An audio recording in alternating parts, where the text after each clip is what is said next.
Good morning, everybody. I am making a Thanksgiving casserole, but it's kind of a casserole. It's more like a loaf because it's going in this loaf pan, and it's not going to be a large portion. It's going to be just enough for 2 to 4 people. And because I have all these great leftovers, I can't bear to throw them away. So this is my take on what to do with your leftovers after your Thanksgiving meal. So first you have a sprayed loaf pan. I've washed my hands really well. I'm going to take my stuffing that I posted a little bit before Thanksgiving. It's got sausage in it, and it's got the Pepperidge Farm and some onions and celery. Really flavorful. That's going to be our bottom layer. Okay, I'm going to do 2 at a time since I want to get this knocked out and move on. Have a lot to share today. I'm also going to do some other recipes with leftovers, so stay tuned. But this one is going to be probably headed towards one of my kids after I freeze it. All right, now we're going to add our veggies. I've got 2 vegetables, green beans and carrots. I've chopped them in a rough cut just to add them to the pan. These were our sides that just had mostly salt, pepper, a little bit of butter, a little olive oil. So now I've got my, oh, you can see really well. All right, now I've got my veggies. Now, because you want the perfect bite in every bite of this loaf, I'm gonna do the cranberry salad on top of that, because the next layer is gonna be our meats. So you want that cranberry close to the meat. Give it some sweet flavor. This doesn't even have to be neat and tidy. It's just, you want to do your best to get it spread out, but I wouldn't sweat it. That was really good this year. And the next thing we're going to do is take our ham and turkey and distribute it in the loaf. So I'm going to do a spoonful or a handful of ham and a handful of ham here, so 2 of each probably will do it. Again, this is just a rough cut.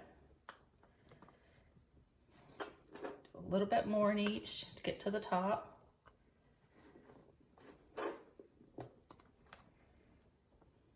Okay, I'm gonna go ahead and finish this up because I'm not gonna throw anything away. That's just not my thing. If I can use it, I'm going to use it. All right. So, full of protein, lots of good meat. All right, so the next thing you want on top of the meat, the turkey and the ham, is going to be your gravy. Let that dribble in between all the cracks and crevices.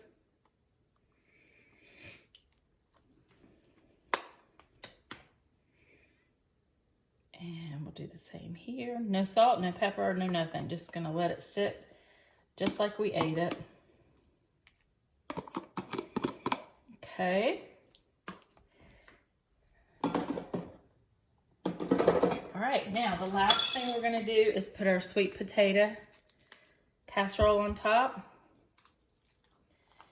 Now, some of you like yours with marshmallows. I do not.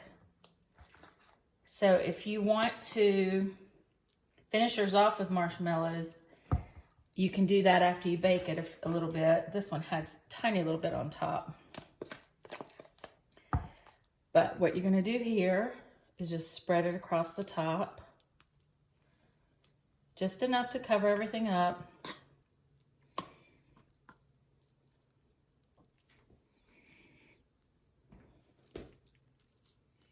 Now, I'm going to put this in an oven that is 350 degrees and bake for around, I would say 30 to 40 minutes. Everything's pre-cooked. You're just heating all the way through. But you want to make sure it's all nice and heated through and there's no cold spots.